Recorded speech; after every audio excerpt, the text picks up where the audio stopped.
First off, let me start by saying this is not a traditional car review of the G-Class Mercedes.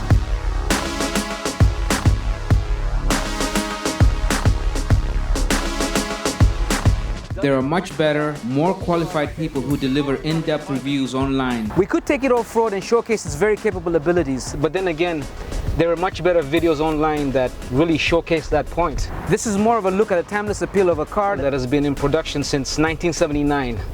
A design that has remained unchanged and still looks relevant today. Where should we begin? Maybe a quick history of the G-Wagon might help add new perspective. It was originally developed for military and civilian use back in the late 1970s, from a suggestion by the Shah of Iran, who at the time was a significant Mercedes-Benz shareholder. It was called the Gelandewagon, German for cross-country vehicle, a full body on-frame construction, assembled nearly entirely by hand in Graz, Austria. Known as the G model, it made its debut in 1979. There were three body styles to choose from: a pair of short wheelbase, two-door, hardtop plus convertible, and the long wheelbase four-door wagon. In 1980, the Vatican took delivery of a specially made G-Wagon, which served as the Pope-mobile. Although the G-Wagon was not offered for sale in the US at the time, the so-called gray market of the 1980s made it available for Americans with deep pockets.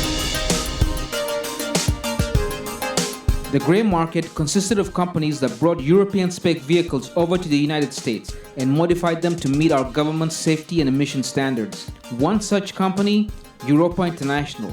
It became so successful at this that it struck an agreement with Mercedes-Benz to build the vehicles it ordered to US standards. Soon, there were ads in luxury publications like Road Report. And from 1995 to 98, Europa built up a nice business, importing the various G-Wagons and customizing them for their clients and selling them for around $135,000. In 1998, it stopped being the G-Wagon and became the G-Class, a vehicle that is now regularly used by more than 63 armies worldwide, and this includes the German Armed Forces, the Canadian Army, and the US Marine Corps.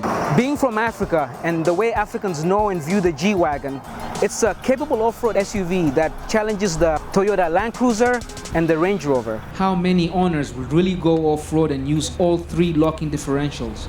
It's like a caged monster restrained to the suburbs, when all it really wants to do is go off-road and into the wild.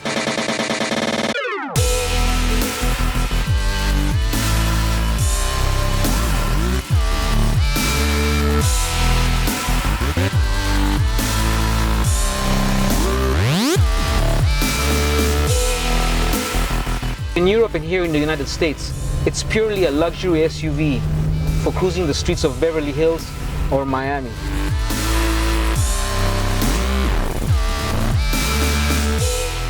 When it comes to the models available in the current range, there are only three available for buyers in the United States. First in line is the sensible one, which is right here. The G550 has 416 horsepower, 450 foot-pounds of torque. MPG is 12 city, 15 highway, 0 to 60 in 5.8 seconds, and a base price of $119,000. Then there's the AMG G63 with 563 horsepower, 561 foot-pounds of torque. MPG is 12 city, 14 highway, 0 to 60 in 5.3 seconds, and a base price of $139,000. And then we have the V12 AMG G65, which will be available for the first time in the United States as a 2016 model. It has 621 horsepower, 738 foot-pounds of torque. MPG is 10 city, 12 highway, 0 to 60 in 5.2 seconds, and a base price of $217,000. Listen to the door open and close. Primitive and boxy are some of the adjectives used to describe the G-Class, mostly by people that don't really get it. You wanna hear that again? It's like a bank vault. It just seals you in. In 2006, Mercedes wanted to end the G-Class production with the introduction of the GL Class SUV. Fans protested, and Mercedes-Benz relented, proving primitive and boxy never got a style. When you look at the G-Class, there's a feeling of history, strength, and luxury. You can't recommend the G-Class to simply anyone. It's for that particular person that's wild at heart, impulsive, and unapologetic. Get out of the way! Movies like A Good Day to Die Hard had Officer John McClane, played by Bruce Willis, causing havoc on the streets of Moscow.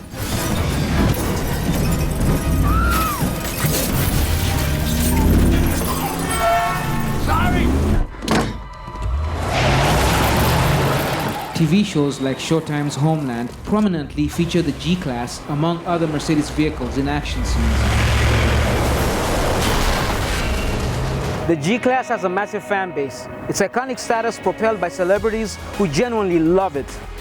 Stars like Sylvester Stallone, Arnold Schwarzenegger, Bradley Cooper, Britney Spears, Kanye West, the whole Kardashian clan are G-Class enthusiasts, are constantly photographed around Los Angeles featuring their cars regularly on Instagram. And one more classic A-list celebrity throwback picture is of Brad Pitt and Jennifer Aniston in their G-Class when they were married. So why is the G-Class so iconic? Consider the example of Mr. Gunther Holtorf and his late wife, Christine. In 1990, they set out to travel over and across the African continent in their Mercedes-Benz 300 GD, dubbed Otto by Christine. They conquered rugged mountains, deep, muddy valleys, and seemingly endless deserts. The tour of Africa stretched from 2 years to 5, but it also whetted the couple's appetite for travel. When the trip finally came to an end, they decided to simply continue. At the end of 1995, Otto was put in a container and shipped to South America and the Americas. The expedition continued to Europe, Asia, and Australia. Sadly, in 2009, Christine passed away, and her wish was for Gunther to continue the journey, which would end in 2014. The world record tour took 26 years, 216 countries, 556,000 miles, the equivalent of 20 times around the world. 155,000 miles were done off-road. Otto, the Mercedes 300 GD, will now have a permanent place at the Mercedes-Benz Museum in Stuttgart, Germany. The G-Class is the longest produced Mercedes-Benz in Daimler's history, and production has been extended up until 2020.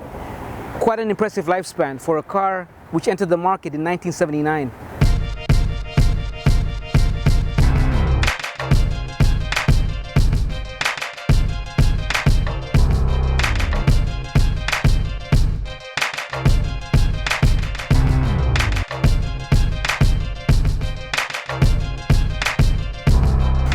You might also ask, how do you justify its existence?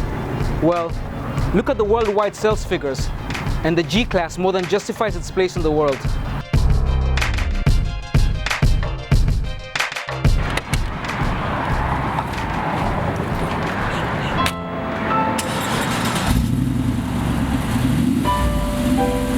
Wait, I almost forgot, there's one more.